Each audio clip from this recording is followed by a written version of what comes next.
के इस वीडियो में मैं आपको सिखाने वाला हूँ कि आप तवा पिज़्ज़ा कैसे बना सकते हैं और इसके लिए आपको ओवन की भी ज़रूरत नहीं। तो चलिए सीखना स्टार्ट करते हैं। Let's start.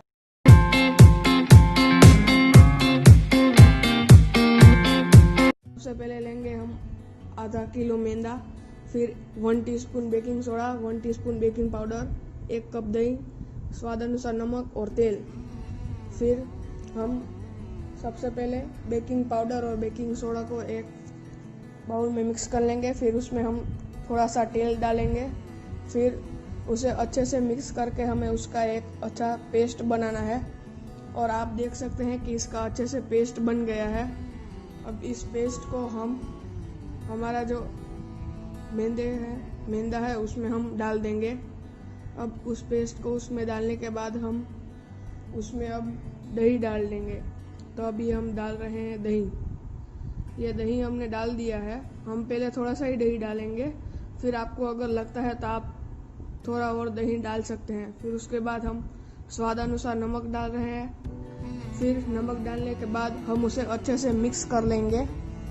फिर उसे अच्छे से वापस मिक्स करना है और उसमें हम वापस पानी डालेंगे। हमें जो अपना डो है उसे थोड़ा रनी रखना है, उसे हमें थोड़ा पतला रखना है, बहुत ड्राई नहीं रखना है, वरना पिज़्ज़ा अच्छे से बनेगा नहीं और क्रंची नहीं बनेगा। फिर ये डो अच्छे से मिक्स करने के बाद हमें उसे 10 से 15 मिनट तक रख देना है। जब तक हमारा डो अच्छे से हो जाता है तब तक हम उसके लिए सॉस बनाते हैं। तो उसके लिए हमें चाहिए गार्लिक टोमेटो का पेस्ट। मैंने 3 से 4 टोमेटो लिए हैं। फिर मैंने 1 ऑनियन लिया है, उसे अच्छे से ग्राइंड कर लिया है। फिर उसके बाद हम एक छोटी सी कटोरी में तेल ले लेंगे। फिर उसमें हम कटा हुआ गार्लिक ले लेंगे। हमें उसके लिए 6 से 7 गार्लिक लेनी है। अब गार्लिक अच्छे से हो जाए फिर उसके बाद हम उसमें ऑनियन ग्राइंड किया हुआ है वो डाल देंगे। अब हमने ऑनियन डाल दिया है। अब ऑनियन को अच्छी तरीके से मिक्स करना है जब तक वो गोल्डन ब्राउन ना हो जाए। अब ये ऑनियन अच्छी तरीके से हो गई है, आप देख सकते हैं। अब उसमें हम टोमेटो का पेस्ट डाल देंगे। अब उसे वापस अच्छे से मिक्स करना है, उसे अच्छे से मिक्स करना है। फिर हमें ये ध्यान में रखना है कि उसमें से हमें पूरा का पूरा पानी है उसे हमें गर्म करके सब कुछ निकाल देना है, वो एकदम ड्राई होना चाहिए। फिर उसके बाद हम इसमें चिली फ्लेक्स और ओरिगानो डालेंगे। फिर उसे वापस अच्छे से मिक्स कर लेंगे। फिर उसके बाद हम उसमें पहले ओरिगानो डालेंगे क्योंकि उसका स्वाद अच्छे से उसमें मिक्स हो जाए। फिर उसके बाद उसमें हम थोड़ी सी शक्कर डालेंगे और थोड़ा सा सॉल्ट डालेंगे टेस्ट के अनुसार। फिर उसके बाद उसको वापस मिक्स कर लेंगे।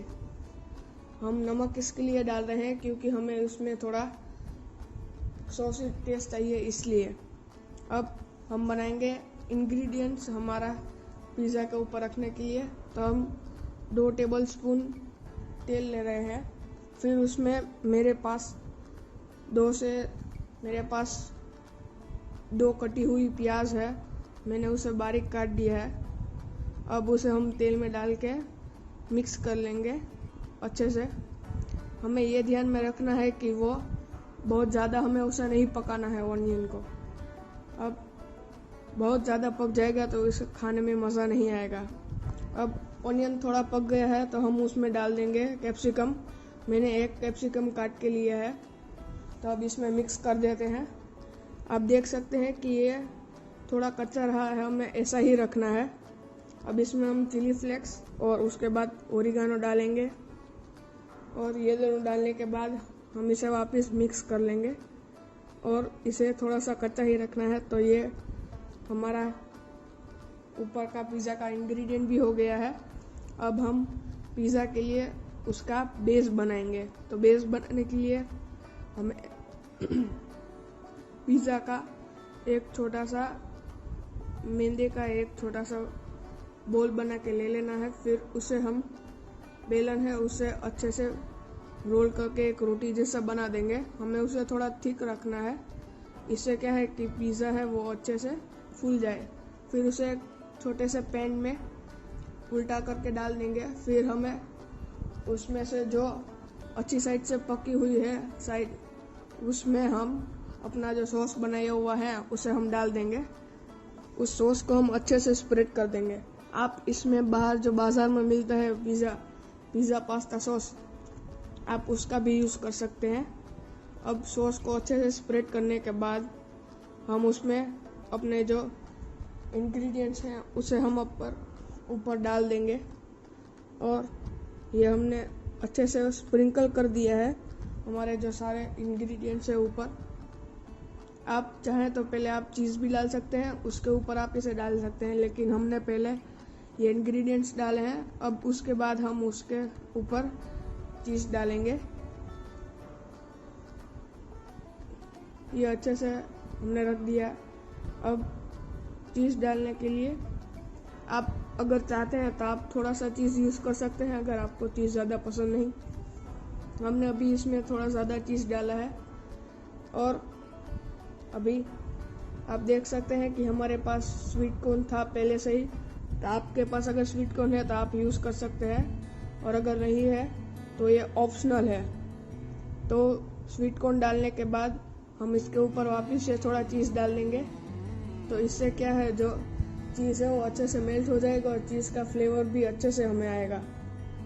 अब हमने ये चीज़ डाल दी है। अब उसे हम लीड से ढककर 5 से 10 मिनट तक लो फ्लेम पर पकाएंगे।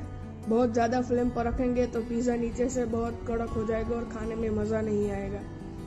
तो फ्रेंड्स, हमारा ये पिज़्ज़ा रेडी हो गया है।